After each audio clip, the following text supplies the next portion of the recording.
মুসআব ইবনে উমাইর রাদিয়াল্লাহু তাআলা আনহু, যিনি উহুদের যুদ্ধে শহীদ হয়েছিলেন, উনাকে পাঠিয়েছিলেন। দেখেন, উনি আবু বকর রাদিয়াল্লাহু তাআলা আনহুকে পাঠান নাই, পাঠিয়েছেন ওমরে ফারুককে, ওসমান রাদিয়াল্লাহু তাআলা আনহু, আলী রাদিয়াল্লাহু তাআলা আনহু, কাউকে পাঠাইছেন? কারে পাঠালেন?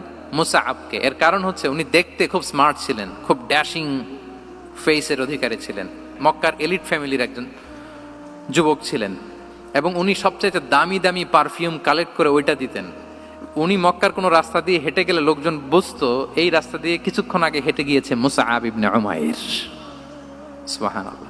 আমরা বাংলায় বলি না যে আগে দর্শনদারি পরে গুণবিচারী? এই কথাটার সাথে পরিচিত আপনারা? আগে দর্শনদারি পরে গুণ বিচারী। আল্লাহ তাআলা এক একজনকে আমাদেরকে এক এক অবয়বে সৃষ্টি করেছেন। হুয়াল্লাযী ইউসাউবিরুকুম ফিল আরহামি কাইফা ইয়াশা। আল্লাহর একটা নাম হচ্ছে তিনি আল মুসাউবির, দ্য ডিজাইনার।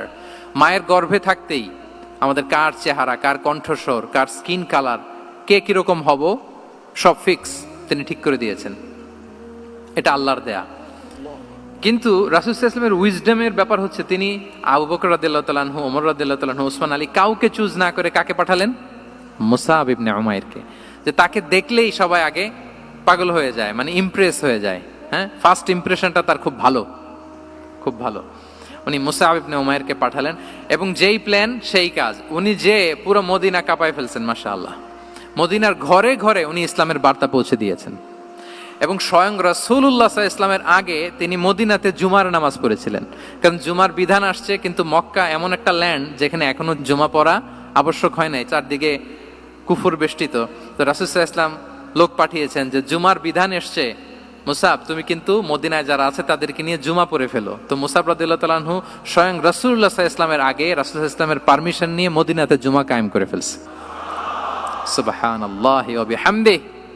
দেখেন, উইজডম ড্রিভেন পার্সোনালিটির অধিকারী ছিলেন, প্রজ্ঞার অধিকারী ছিলেন, অন্য কাউকে পাঠাননি। কাকে পাঠিয়েছেন? মুসআব ইবনে উমাইর। তাহলে উনি যেই কাজটাই করতেন, যেটা বলতেন, যেটাতে এঙ্গেজ হতেন, এর নেপথ্যে প্রজ্ঞা ছিল। কি ছিল ভাই? উইজডম ছিল। আল্লাহ যেন সেই উইজডম আমাদেরকে দান করেন, আল্লাহ যেন সেই প্রজ্ঞা দিয়ে আমাদেরকে সমৃদ্ধ করেন। আমরা সবাই পড়ি আমিন।